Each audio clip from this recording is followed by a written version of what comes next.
to shine from my mama's eyes. I saw the agent Naga, my mother agent Naga, my father agent Naga. This world is changing every second. I can see it burning. Don't count me out, I'll follow, pushing the pace to see it now. My friend, agent Naga, agent Naga, agent Naga. Agent Naika, Janaika. I feel the spirit in my bones. They shake. My feet won't take me away. I saw the agent Naga, my mother agent Naga, my father agent Naga. You show me everything is all or nothing, be believer. Look back, I'm chasing, grab my hand, go, I'm here to stay. My friend, agent Naika, agent Naika, agent Naika. Agent Naika, Janaika. I can hear the voices in my heart. It beats so loudly like a rebel's drum. I saw the agent Naga, dun dun, agent Naga, that it's good then, agent Naga. Can anticipation push us over, ready to do this? Come on and let me hear you. Let your lungs give out. My friend, agent Naika, agent Naika, agent Naika. Agent Naika, Janaika. I saw the agent Naga, dun dun, agent Naga, that it's good then, agent Naga. Let's breathe the mountains overflow and join the generation that raises us up so high. Let's take flight.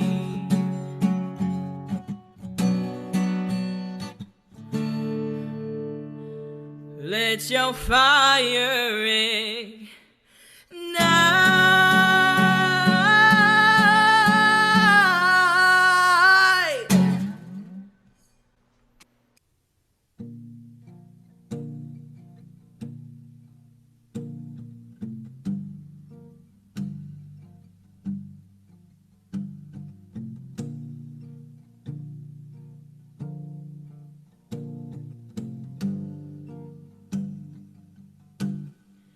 With these eyes,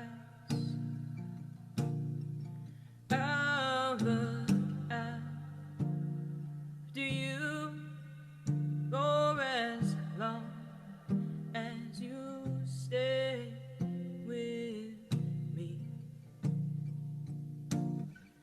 Alone,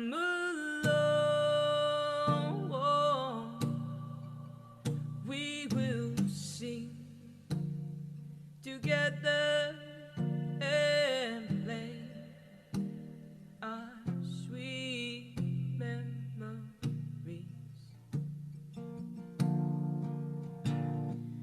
Take my hand and just trust in me.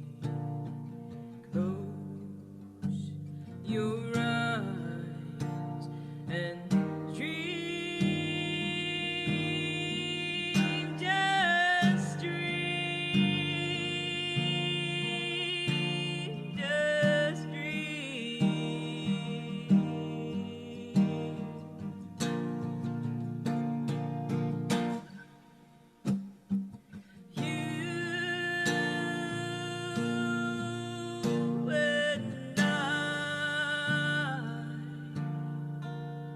sitting here together, this is our place.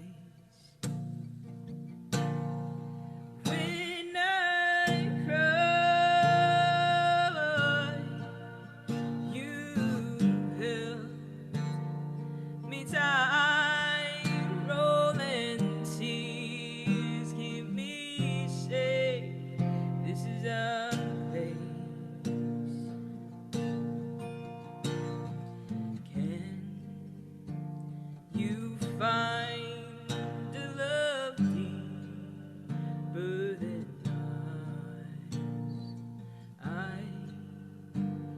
who can free you from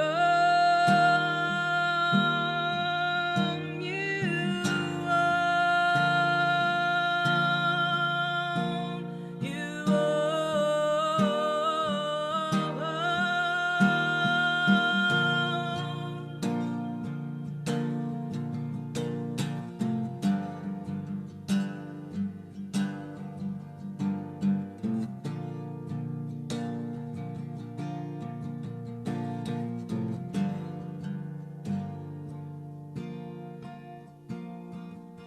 Step into a world, it's much bigger now. It's a lighter place. Our feet don't touch the ground. Keep all the things that you love. Leave the rest behind, 'cause there's no stopping us now.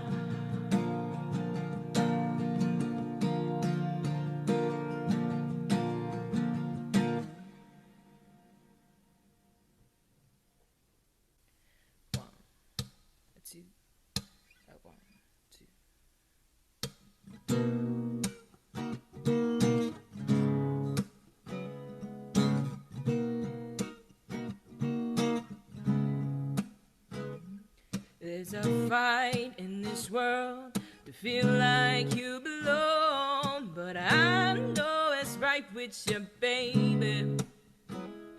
I am me who can be someone who isn't perfect, but I'm trying to be someone better.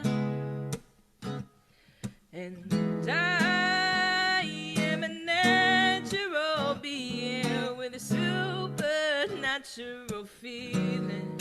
Oh, for you I can give so much more of myself.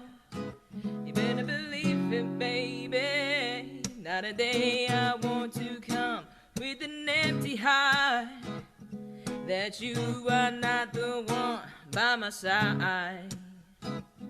Can't forgive my stupid self if I didn't tell you that you made me feel a feeling that isn't real. You made me feel, yeah, a better kind of love, yeah, a better kind of love, yeah. It's that touch, it's that look that drives me completely crazy, but that's your tendency. Or that laugh, or those eyes, stops me in my tracks, and that's out of honesty. Without even trying, you shock on my vitals, you keeping me wasted and all your sweet humility. But I am a natural being with a supernatural feeling. Oh, for you I can give so much more of myself. Better believe it, baby. Not a day I want to come with an empty heart, that you are not the one by my side. Can't forgive my stupid self if I didn't tell you that you made me feel a feeling that isn't real. You made me feel, yeah, a better kind of love, yeah, a better kind of love, yeah, a better kind of love. Na na na, na na na, na na na.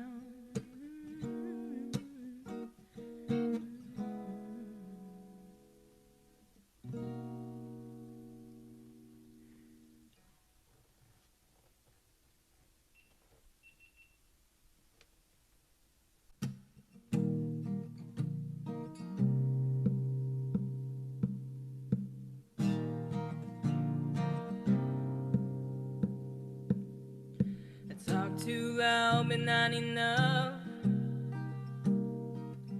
My heart Love feels warm but hard to touch.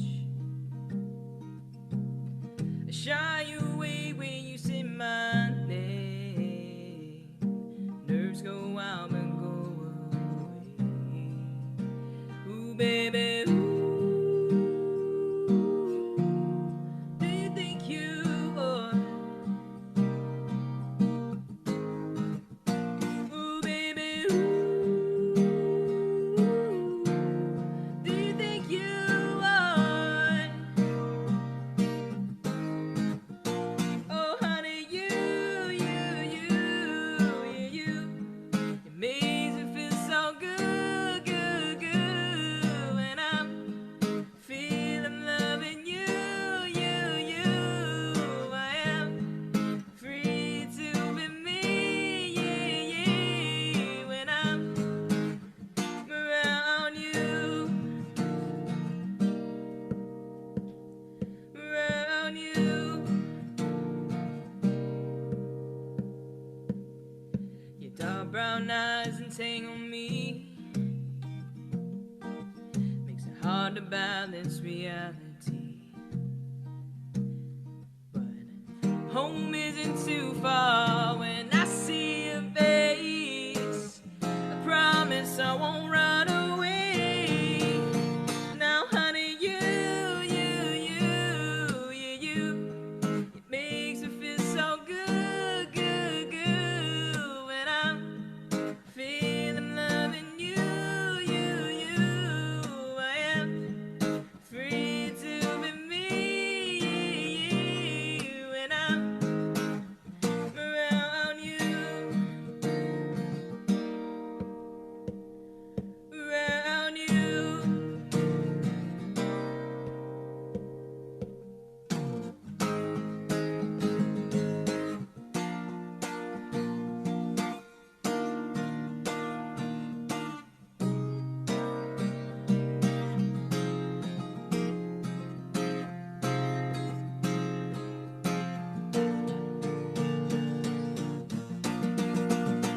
Oh, honey, you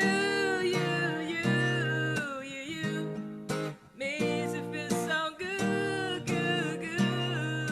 When I'm feeling loving you. I am free to be me, when I'm around you, around you, around you, around you.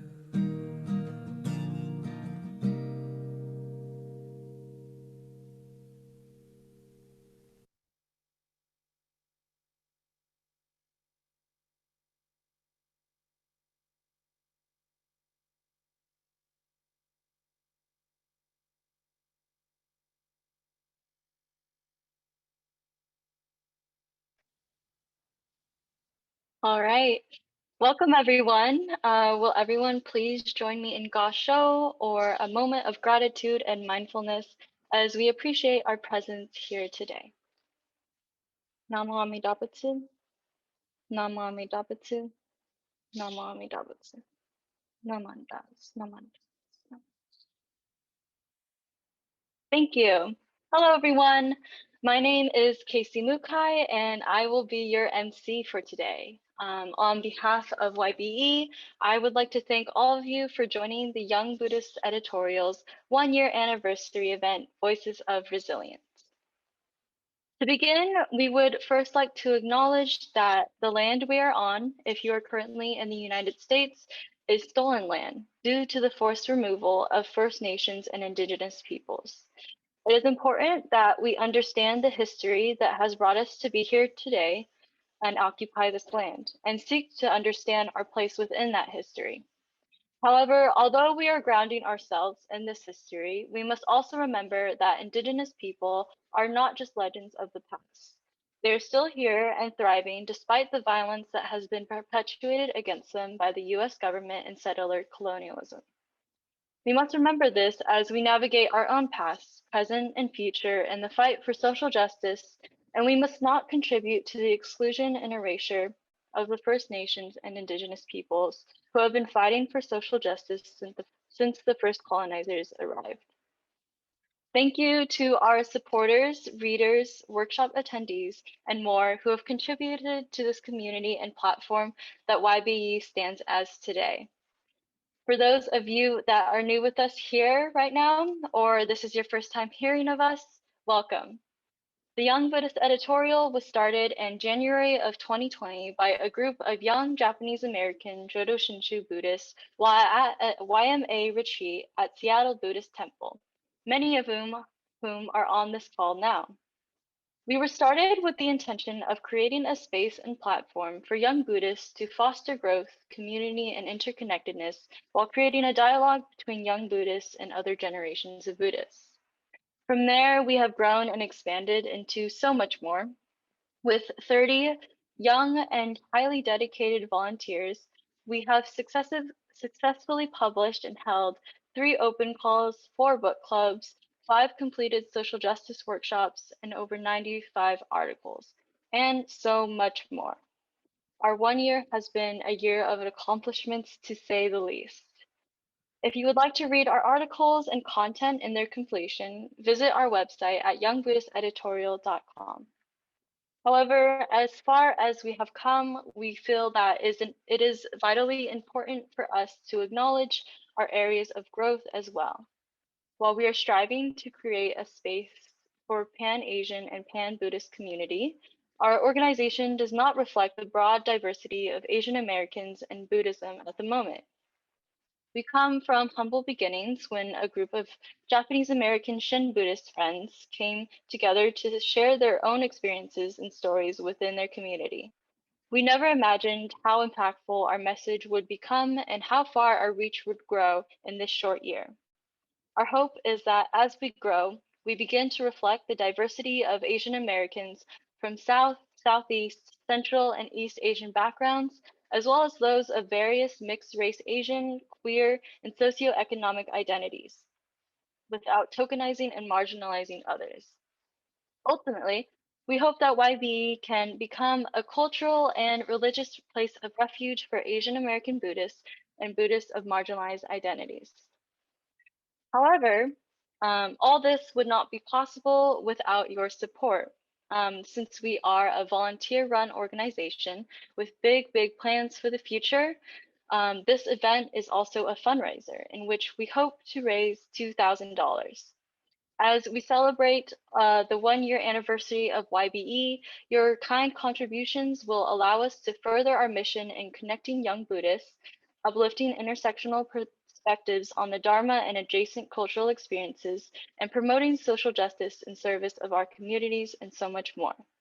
Your donation would be greatly appreciated. If you're able, you can visit our website, youngbuddhisteditorial.com/donate to make a donation. Thank you. Now, without further ado, let's get on with our program. We shall begin with a short welcome message from YBE's ministerial advisor and trusted friend, Reverend Kiyonobu Kurahara from the Berkeley Buddhist Temple, as well as the YBE team.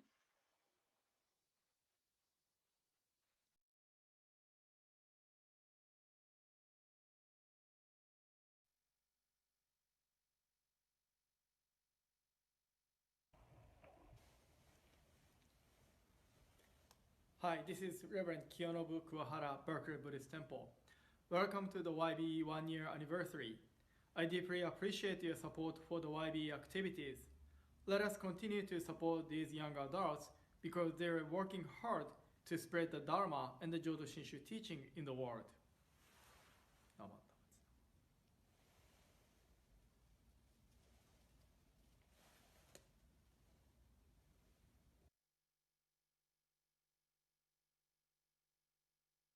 Hey everyone, my name is Trevor Yokoyama, and I would like to welcome you to YBE's 1-year celebration. Hey everyone, it's Casey. Thanks for coming and hope you guys enjoy the show. Hi, I'm Jillian. Welcome to our 1-year celebration of YBE. Hey, Marissa here. Thanks for celebrating 1 year with us. Enjoyed the program. Hi, my name's Coco Koki, I want to say thank you for coming and welcome to Voices of Resilience. Hello, my name is Mitchell, and I'd just like to thank you all for joining us for YBE's 1-year anniversary celebration. Hi there, I'm Kayla. Thanks so much for joining us today. Hi, I'm Mia. Thank you for coming to YB's 1-year celebration. Hello, this is Bryce. Thanks for coming. Hi there, I'm Stephanie, and thank you for celebrating 1 year of YBE with us. Hello everyone, my name is Marissa, and thank you so much for joining us and celebrating 1 year of YBE. Hi, I'm Derek. Thank you for coming to our 1-year YBE anniversary. Hi everyone, I'm Allison. Thank you for celebrating YBE's 1 year with us. Hi everyone, my name's Emily. I'm the News and Buzz editor and the manager of Humans of Buddhism. Thank you so much for coming and hope you enjoy. Welcome to our 1 year celebration. Wow, amazing.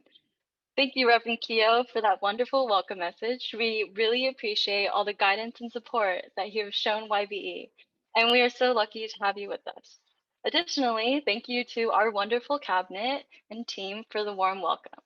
If you would like to know more about our board positions, you can check out the About Us page on our website. And next up in our program, I have the pleasure of introducing Devin Matsumoto, our president and one of the founders of YBE, who will be explaining a little bit more about our theme and why YBE was founded.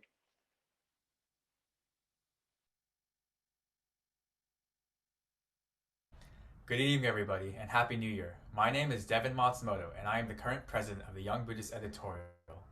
Before I get started, I want to express my gratitude towards all of our performers and everyone who has worked so hard to put this 1 year celebration together. Thank you to Casey, Marissa, Koki, Jillian, and Kayla for spearheading this committee and creating such a wonderful event. I also want to give a shout out to everyone involved in YBE, from our wonderful board members and volunteers to our generous donors and supporters. YBE and myself would not be here if it were not for you. We are a small but growing organization that was started by a group of friends over a year ago, and we hope to grow even more as we bring in more folks at different schools and backgrounds. I am recording this message from South Bay Area, California, which is unceded land of the indigenous Ohlone people. In accordance with our theme, Voices of Resilience, I believe it is important that we honor the land in which we occupy and acknowledge all First Nations and indigenous people in their fight and resiliency against colonialism, imperialism, capitalism, and white supremacy in the United States and around the world. Voices of Resilience in relation to Asian American Buddhism, and specifically Japanese American Buddhism for myself, is a statement declaring that we will not be erased, silenced, or ignored. I draw my understanding and inspiration from writings of folks like Chensing Han, Funi Shu, Dr. Reverend Duncan Williams, Reverend Ro Imamura, and my own family struggle to preserve our Buddhist teachings. To me, it is an understanding that the Asian American identity is intersectional and complex, containing many layers such as queerness, class, ability, race, ethnicity, and much, much more. It is rich in history and full of trauma. And as Japanese Americans and Asian Americans fight to reclaim our identity here in America, we must also work on addressing anti-Blackness and anti-indigeneity sentiments that exist within our community. Asian American Buddhism has been resilient in the face of trauma, incarceration, erasure, and violence. Many of us, myself included, are living proof of the strength our Japanese and Asian American ancestors exhibited to allow us to practice our teachings today. I stand in front of Shodo, art gifted to my great-grandparents from Nishi Honganji in Kyoto, Japan, for their commitment to establishing the Syracuse Buddhist Temple in Utah, that served as a cultural and religious place of refuge for Japanese immigrants in the face of violent racism and discrimination.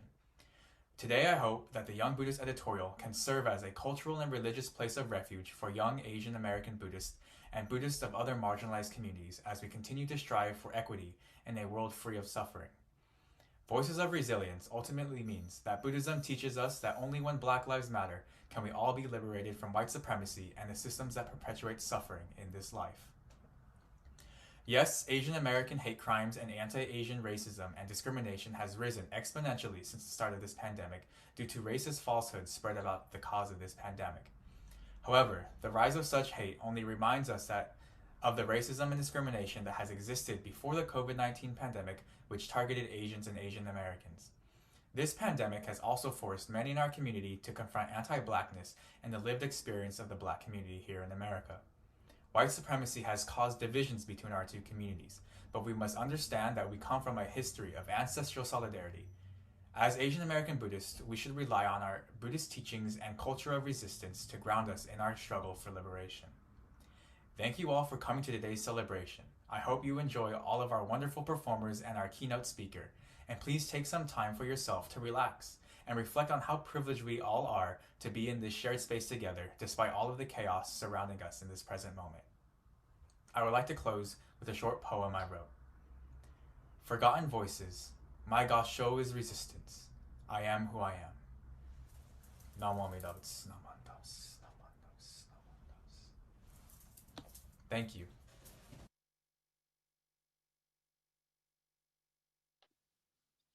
Wow, Devin, thank you so much. What a powerful message. YB is so lucky to have a visionary like you as our glorious leader. Your ideas and passion for our community are so impactful, to say the least, and I know I am not alone in saying that we are so proud to know you. As a reminder, donations are still very much appreciated. You can visit our website at youngbuddhisteditorial.com/donate to donate. Thank you. Next up in our program, we are honored to have Seattle Buddhist Brass, featuring Emily Coe, our News and Buzz editor, her brother Evan Coe, Paul Morey, and Mark Taylor from the Seattle Buddhist Temple. In the words of Emily Coe, music has always connected and grounded people. It reminds everyone of the community, and despite the challenges of creating a virtual performance, we are still connected to the shared goal of celebrating the Black artists before us. As Asian Americans of resilient backgrounds, we recognize and apply the power of interdependence to support and uplift Black voices to create an equitable future. Without further ado, please give a warm welcome to Seattle Buddhist Brass in their rendition of My Girl by The Temptations.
Wow, thank you, Seattle Buddhist Brass. What an amazing performance and a great song from a legendary group. We are truly lucky to be connected with so many talented artists. Thank you for also giving it up for them in the chat. I love the energy. Moving right along in our lineup, I am pleased to welcome to the Zoom stage one of our very own Anna Tsuchimoto, our Buddhist discussion editor, to tell us a little bit about herself and why she joined and loves YBE. Anna?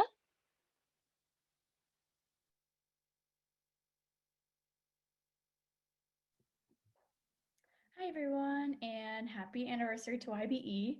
My name is Anna Tsuchimoto, and I am the current Buddhist discussion editor. I'm from Colorado, and my home temple is the Tri-State Denver Buddhist Temple, but I currently go to school at the University of California, Berkeley. What drew me to YBE initially was the major disconnect I felt between, graduating high school and YBA, and then you don't really come back to temple until you get married or you have kids.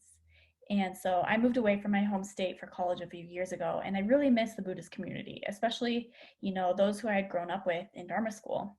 And then came YBE. I found them on social media. I first submitted an article to be published, just like everyone else. And then I found I really wanted to be more involved. And I can just say I feel so at home with YBE and so happy to be a part of a group that gives back to a community that has just done so much for us. Being a part of a group that bridges that generational gap, and gives not only young Buddhists, but anyone to tell their story is truly amazing. I'm so proud and grateful to be able to read some of the diverse articles we get from all over and to hear the shared values and experiences that Asian Americans have, even in this time where, we're all spread out and we would argue maybe disconnected. Not only have our article writers been, resilient in sharing their stories and offering insight to our culture and religion, but the YBE team as a whole has been incredibly resilient and growing as an organization. From growing the executive and editorial boards, hosting workshops, creating book clubs, and being awarded multiple grants, we have grown so much in this past year, and I'm so proud to be a part of this great group of young Buddhists and so excited for many more anniversaries to come.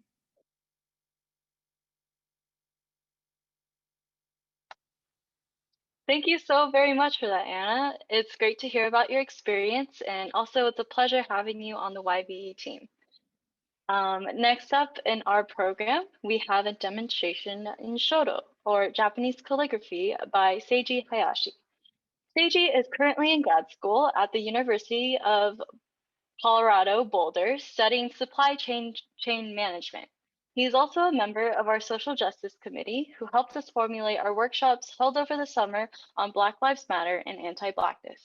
Here's Seiji.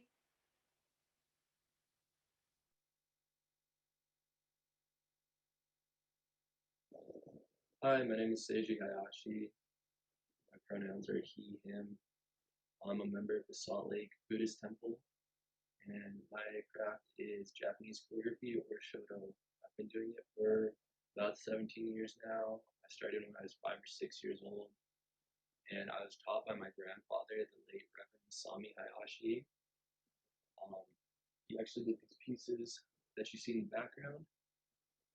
I feel like Buddhism guides me in my craft through patience, and I also see it as a form of meditation.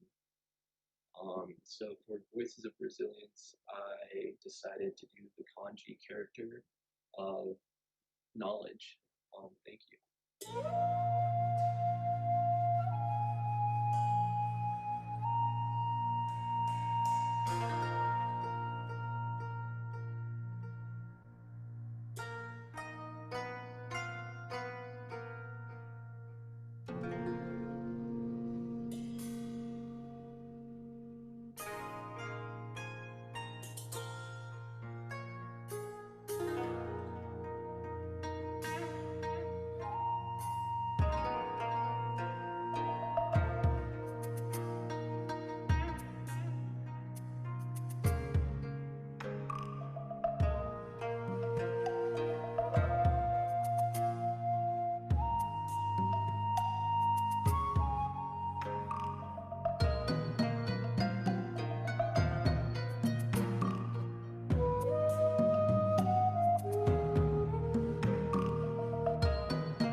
Wow, amazing.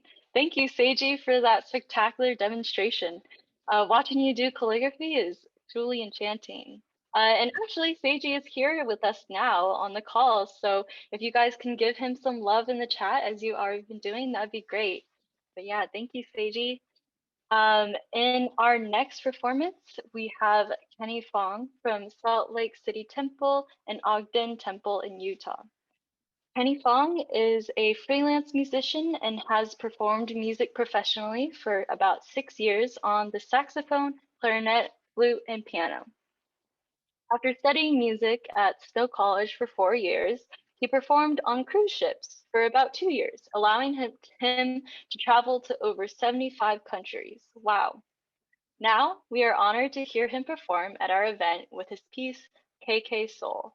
Any Animal Crossing fans out there? Please give a warm welcome to Kenny Fong.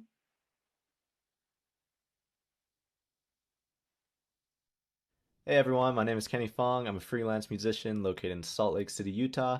I just wanted to say a quick hello and a big thank you to everyone involved with the Young Buddhist Editorial. Congratulations on your 1-year anniversary. I also wanted to give a quick thank you and shout out to Devin Matsumoto and Marissa Ng for reaching out to me and getting me involved with the event. I'll put out you can find me on Spotify, YouTube, and pretty much any social media outlet at the bottom of the video. I'd love to have your support going forward. Thanks again, everyone, and I hope you enjoy my saxophone cover of Animal Crossing's KK Soul.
Thank you, Kenny and friends, for that energetic performance. As the kids say these days, what a bop! If you want to listen to more of Kenny's music, you can check out his YouTube channel. Also, just a reminder that donations are still greatly appreciated. You can donate at youngbuddhisteditorial.com/donate. And now for our main event and keynote speaker, Reverend Matthew Hamasaki. Reverend Matt Hamasaki grew up in Berkeley, California, where he attended the Berkeley Buddhist Temple. His interest in the Dharma began there, nurtured by his Dharma school teachers and deepening during his high school years when he was active in the junior YBA. After graduating, he received his Bachelor of Arts in Religious Studies from the University of California, Davis, and went on to receive his Master's in Buddhism from the Institute of Buddhist Studies. He was first assigned to the Central California District and then transferred to the Sacramento Betsuin, where he is currently the interim Rinban, as well as supervising minister for the Florin and Placer Buddhist churches. YBA has had the pleasure of working with Reverend Matt when he facilitated one of our workshops over the summer on Black Lives Matter and anti-Blackness. We are very grateful for his support and hope we can continue to work with him on upcoming projects. Also, just a side note, we are very sorry, but we do not have closed captions for the following keynote speaker. But now that you've probably heard enough of me talking, let's welcome Reverend Matt.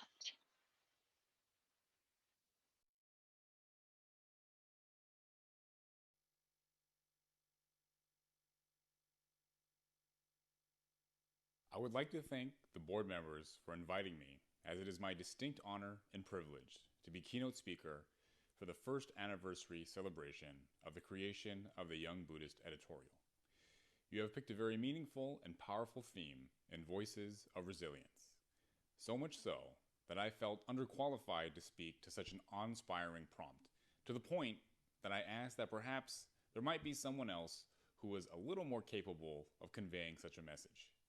However, when it was explained to me that you thought that I was a voice of resilience for you, I was humbled and had to accept. To explain a bit as to why I felt underqualified, I feel as though I have led quite a comfortable life that necessitated very little resilience. My perspective comes from the history of my family, one that I'm sure many of you can relate to. That my great-grandparents came by boat to America in search of a better livelihood and ended up raising children here, only to be told that the nation was at war with the nation of their ethnicity, and so they would be incarcerated, supposedly for their own safety. My family was lucky in that they had neighbors who looked after their property so that they had something to come back to, when there were countless others who lost everything and had to start from scratch. Still, my grandparents worked hard to send my dad and his sisters to college, and they were able to get good jobs. Because of that, I grew up in a nice house in the city and never had to do any farm work. Compared to what an entire generation of Japanese and Japanese Americans have gone through, I have not had to overcome a lot of adversity. I was able to live my life because I stand on the shoulders of giants. My indebtedness to them and not wasting the progress they made is often my motivating force going through life. I knew why I felt underqualified, but then I began reflecting on why it was so important to me to support the endeavors of the Young Buddhist Editorial and the activities of Buddhist youth in general. It was something that I took for granted as simply an aspect of my personality, but upon deeper review of myself, I realized it was because of my own experience when I was a youngin'. On top of my background culturally, since I was a child, I have had so much support from the temple community. Whether it was the teachers and classmates in Sunday school at my hometown temple in Berkeley, or my friends and advisors in the neighboring temples throughout the Bay District, I always felt there was somebody who genuinely cared about me and pushed me to not only learn, but to enjoy Buddhism, especially during my junior YBA years. And speaking honestly, the difference between me having this amazing experience, the one that I had, and a drastically less impressionable one, was a domino effect of several key people. In our high school Dharma school class, our teacher encouraged us to socialize and told us that it didn't matter if you had a good time or a bad time when you go to something like a conference. If you have a good time, that's great. And if you have a bad time, the shared experience will make you closer to the people you went with through this shared suffering. On the district junior Y level, the Bay District president at the time was a young woman who encouraged me to represent my temple. That all I had to do was to attend the meetings and then report back to everyone. This not only helped me get to know the other temples and members in my district better, but it also put me in a leadership role that would eventually see me take on much larger responsibilities, like running the invitational volleyball tournament that we hosted. After I graduated, I was supported by the team of the Youth Advocacy Committee. Not only did they host a week-long retreat that created the foundation of my ritual practice and where I've made lifelong friends, but at our request, they continued to create programs so that we could keep in touch with each other and deepen our understanding of the Dharma. There was one member on the committee that really stuck her neck out for me, and she was the one who actually drove me to the retreat. This might not seem like a lot, but she did this knowing full well that if anything, any little thing happened to me, that there would be severe repercussions from my mother. And even after I graduated college and went to the Institute of Buddhist Studies, I became an advisor for the Berkeley Junior IBA, where, for some reason, I was entrusted with watching the students. When one of the students let slip to their mom that I had tweeted a little less than decent joke, I was pulled aside and told that it might be beneficial to me to not set that kind of example for the young ones. I appreciated the interaction as it was a skillful way of teaching me what it meant to be a role model.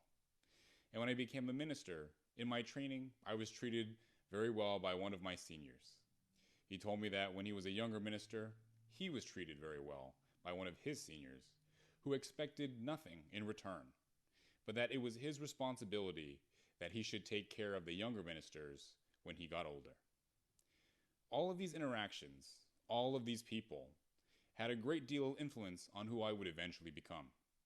The thing that all of them had in common was that no matter how ridiculous or annoying I was, they treated me with compassion and wanted what was best for me. They cared and trusted for me. And I am in their debt as well, and the compassion that they showed me impels me to give to the temple community the best I can.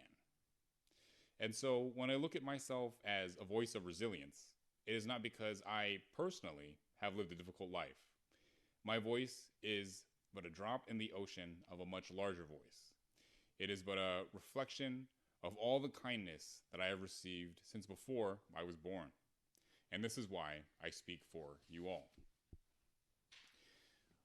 Looking to you, the future, I am also overwhelmed at the work that you have all done. I have watched with amazement as you have created something beyond my imagination. I could not have envisioned what you have made real. It is more than a website, more than a network. You have created a movement, born out of the frustration of misrepresentation. You took your fate into your own hands and claimed your voice. And in doing so, you have chosen to speak not just for your individual selves, but for a people. How timely was it that our nation is being brought to a reckoning, coming face to face with its issues? Adding to that, this year has been a trying year for many people. It is a reminder to me that there are so many who come from backgrounds of hardships and still so many more who continue to struggle today. Still, even though it isn't great now, we are still better off because of the efforts and sacrifices of those in the past who have devoted themselves to social justice. As my individual lineage guides me, I hope that you can learn from their experiences and that it guides you. Being a platform, you can wield an influence that is incredibly powerful. It is a massive undertaking, and with it comes just as weighty a responsibility. I will continue watching you because I want you to succeed.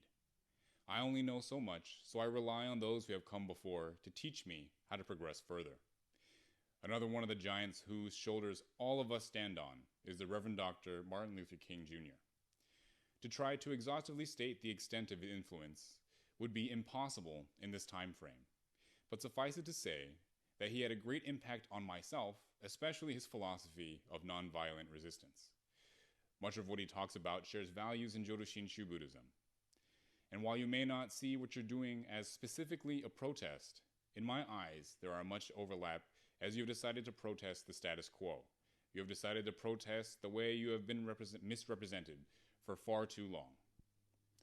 What has spoken to me as a person and as a Buddhist, and what may be one of the most important things Reverend Dr. King speaks about, is love. He defines this in Stride Toward Freedom, where he writes about the planning and thought of the Montgomery bus boycott and the aftermath.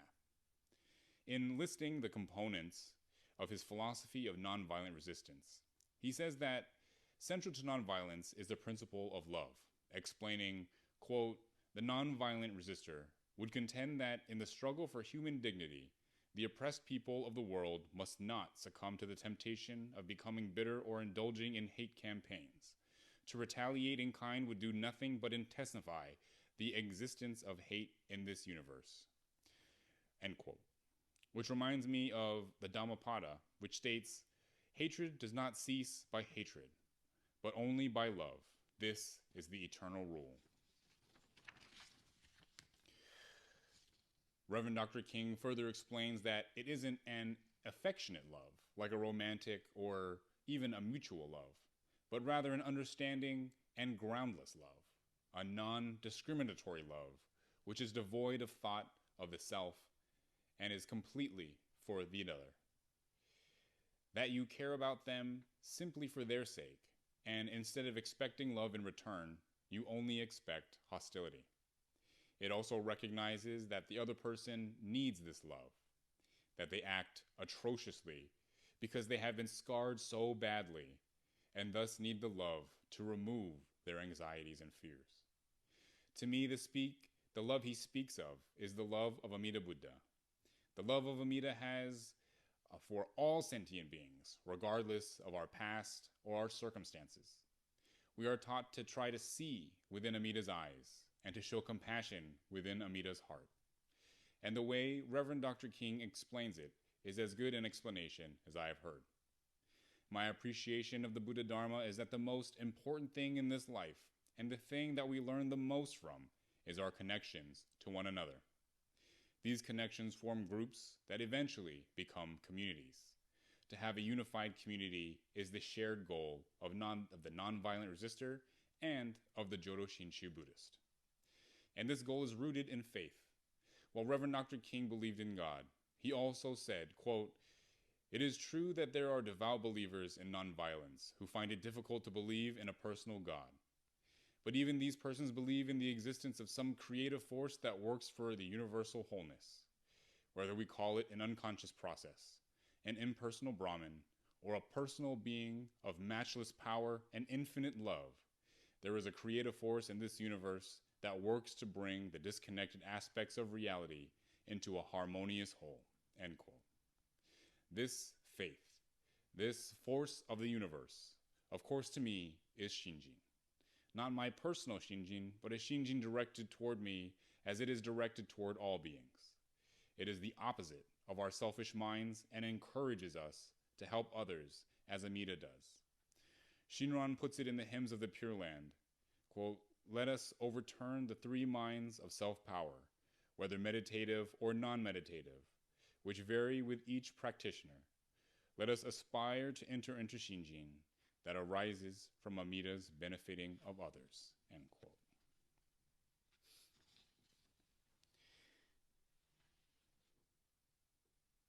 In conclusion, those that have made the biggest impact on my life had two qualities: compassion and trust.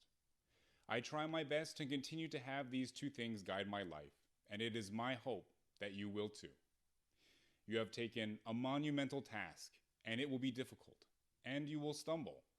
But if you keep these two things in your heart, you will be going in the right direction. To put it in more specific terms, if you take nothing else from my talk, remember this. Reverend Dr. King said that a basic fact of, quote, nonviolence is that it does not seek to defeat or humiliate the opponent, but to win their friendship and understanding, end quote. Our nation has been fractured by our ignorant understanding of each other. And I say our very purposefully, as I and all of us here are included in that ignorance. Not because we are bad people, but because we simply cannot know every single one of the almost 330 million people's life stories. We end up dumbing it down, stereotyping, and applying blanket assumptions to people based on where they live, what they sound like, their political affiliation, or who they voted for. It is the easy and human thing to do. But what Buddhism asks us, and what I am challenging all of you to do, is to not take the easy way out. To recognize that behind every action that hurts, there is a deep suffering. And to meet that with kindness and faith. Remember that the end is not destruction, but redemption, as Amida believes that with true introspection, we are all redeemable. This principle begins with each of you individually. While I have spoken about how Jodo Shinshu emphasizes the importance of us as a community, it is simultaneously the most personal religion, in that we each are responsible for the work on ourselves. They are two sides of the same coin. On our own, we have to find our blind spots, recognize our shortcomings, see where we can be better. At the same time, the best way to ensure that growth is within our community and within the YBE to hold each other accountable. This doesn't mean to always be critical or to throw things in each other's faces. Rather, to assume good intent and explain in a compassionate way where they can improve. Compassion doesn't mean always agreeing just for harmony. What I mean is to create a culture where people feel heard, where they feel comfortable expressing when they disagree, knowing everyone's view is being considered. Pushing each other to broaden their view, to see all sides, even if they are a minority or opposition. I hope this principle guides you in your future endeavors as it has served me well. If you let the wisdom and compassion of the Buddha Dharma, as well as those who have lifted us up in the past, help direct your actions, then I have the utmost faith and confidence in you as the Young Buddhist Editorial and as future leaders of our organizations. Thank you and congratulations.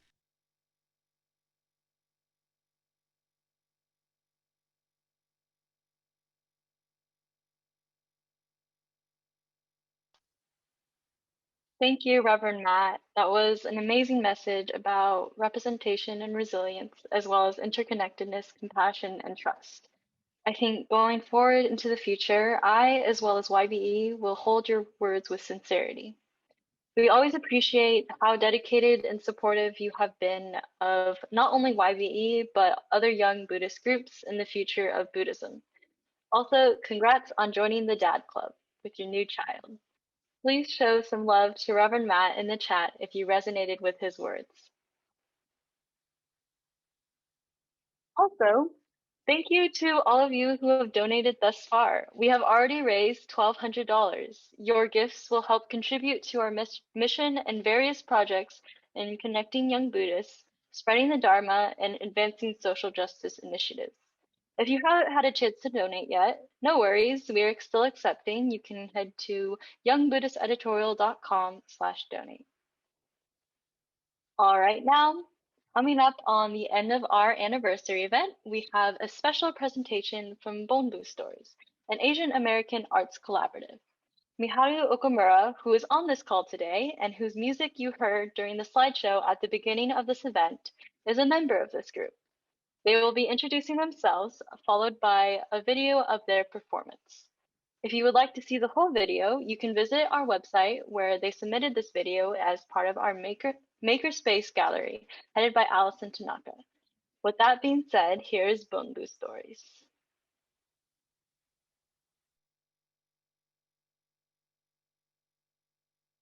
Bonbu Stories is an Asian American arts collaborative dedicated to using music as a medium for raw storytelling and building connections.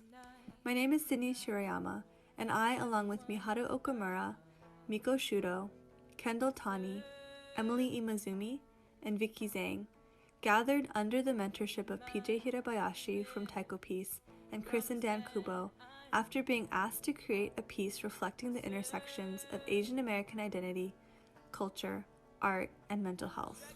We created our first collaborative piece, entitled Ways of Being, at the residence of Chris and Dan Kubo in Cortez, California, on indigenous Tachi Yokut land. Ways of Being incorporates taiko, movement, voice, guitar, violin, koto, and spoken word. This collaboration was inspired by Kendall Tani's original spoken word piece and its raw depiction of depression and suicide. The piece's instrumentation is a fusion of our musical and artistic backgrounds and life experiences. Through the process of creating and sharing Ways of Being, the six of us are inspired to continue to create art together. Drawing from our individual identities and shared Asian American culture, we strive to share the beautifully raw, honest, broken, emotional, and whole experiences and stories of us as Bombus.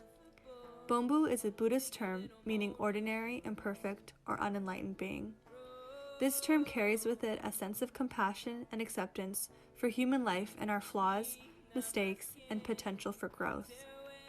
Bombu Stories centers its work and creative process around this definition, believing in the power and value of vulnerability, authenticity, and interconnectedness. It's much better with these two.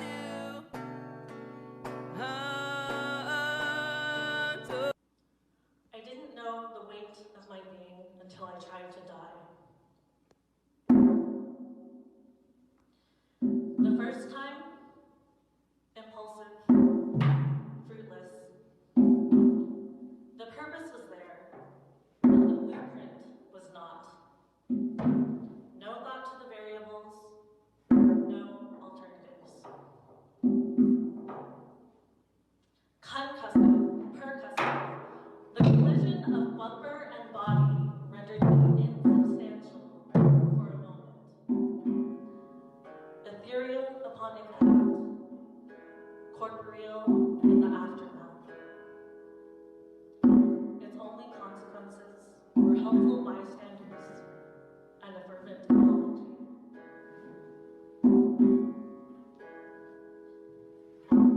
I had wanted my bones to splinter and my brain to spatter across the pavement, my body the paint as opposed to the canvas. A single, simple stroke along the earth to be the only evidence of my existence. The scene was a blemish, a smattering.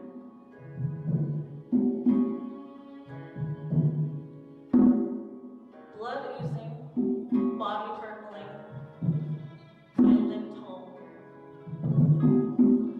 I framed it as an accident, not an episode, a moment of forgetfulness rather than an intention of neglect.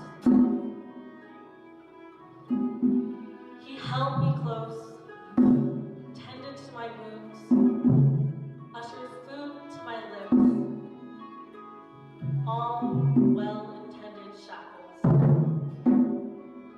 He wanted to ensure I was definite, that I still bore the oppressive weight of my body on the earth below. I had been trying so hard to tread lightly and please the concrete beneath my feet as an apology for the burden of my being. To not tread at all was a novelty.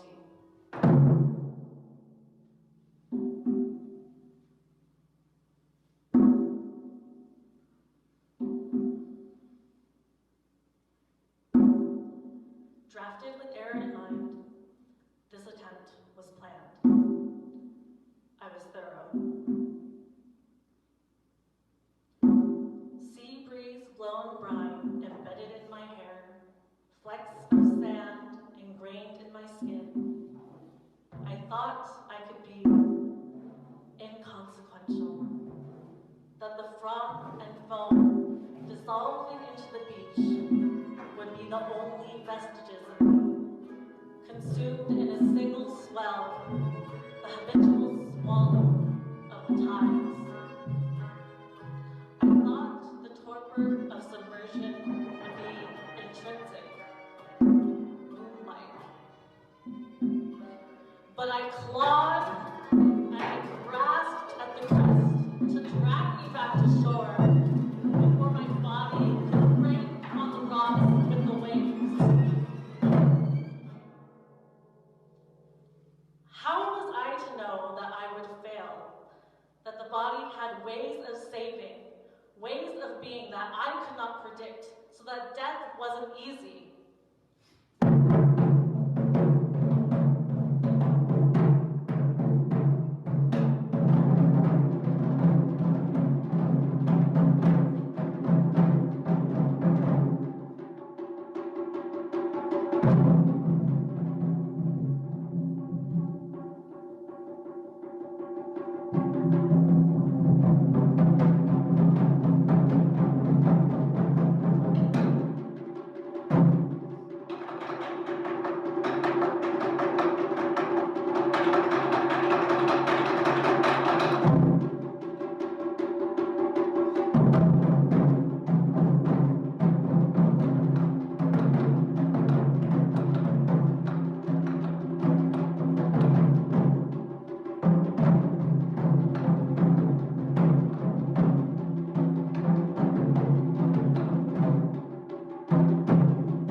Wow, that was powerful.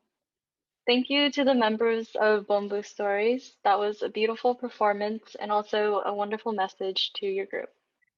Let's give them some love in the chat because some members of the group are actually here with us today. Sydney Shiroyama and Miharu Okumura, thank you so much for joining us.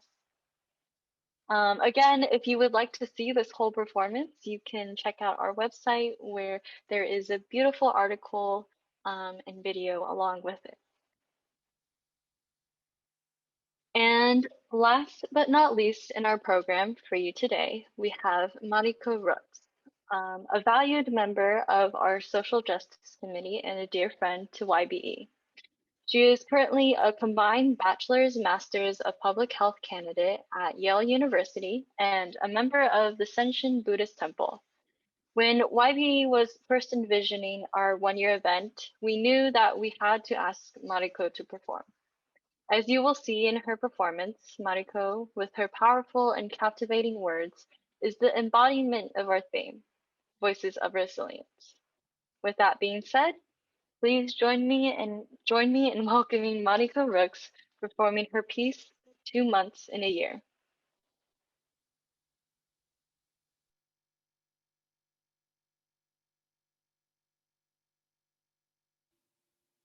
One, October. I rise half awake to the vibration of another email reminding us that these are unprecedented times. It's the gray of most things in New Haven this fall, bleached colorless by repetition until the words only matter because of what they are not. I used to relish the gray of early mornings, but now I'm not too interested in waking up.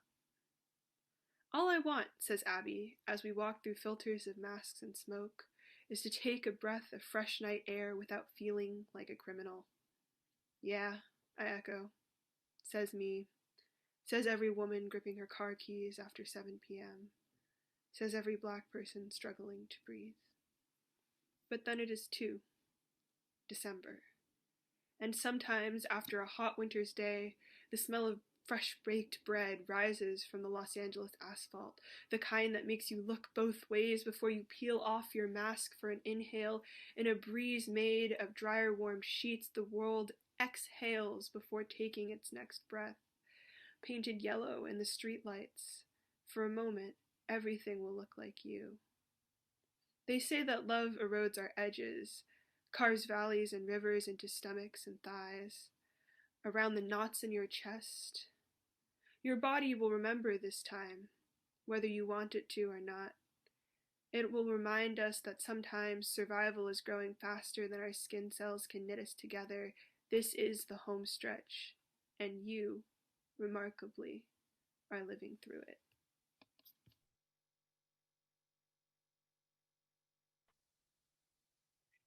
Thank you, Mariko. That was truly inspiring. Your poetry really resonated with me, as I'm sure they did for all of us. Let's hear it from Mariko. She is also part of an arts magazine called Changing Women, and you can check out their Instagram posted in the chat. But yes, thank you so much for that wonderful performance. So that would conclude our program for the evening. On behalf of YBE, I would like to thank all of you for attending. Your presence and support truly means a lot to us, and we're so thankful to be in community with all of you. Again, we would not be able to continue our programs and our work without your support. A small gift will go a long way in our mission to connect young Buddhists and keep our community thriving and in solidarity with others. So therefore, please visit our page where you can donate, and we would greatly appreciate it. And before we end, I would also like to thank Jillian Yamagiwa and the rest of the fundraising committee who did such a wonderful job in putting together this event. After running into great technical issues yesterday, Jillian drove 6 hours round trip at last minute to make sure that our event today would run smoothly. Now that's dedication. But again, thank you to not only the fundraising committee, but all of YBE for being here and for all the work that you do put into YBE, because it really does show. If you would like to stay updated with YBE and all our events, you can subscribe to our newsletter by going to our website, youngbuddhisteditorial.com. You can follow us on Instagram, Young Buddhist Editorial, as well as follow us on Facebook. If you would like to personally get in contact with us, you can reach us at youngbuddhisteditorial@gmail.com. With that being said, will everyone please join me in closing Gasho? Namo Amida Butsu. Namo Amida Butsu. Namo Amida Butsu. Namandavs, namandavs, namandavs, namandavs. Thank you Hey, thanks again. for coming to YBE's 1-year anniversary event. Yay! Thank you. Thank you.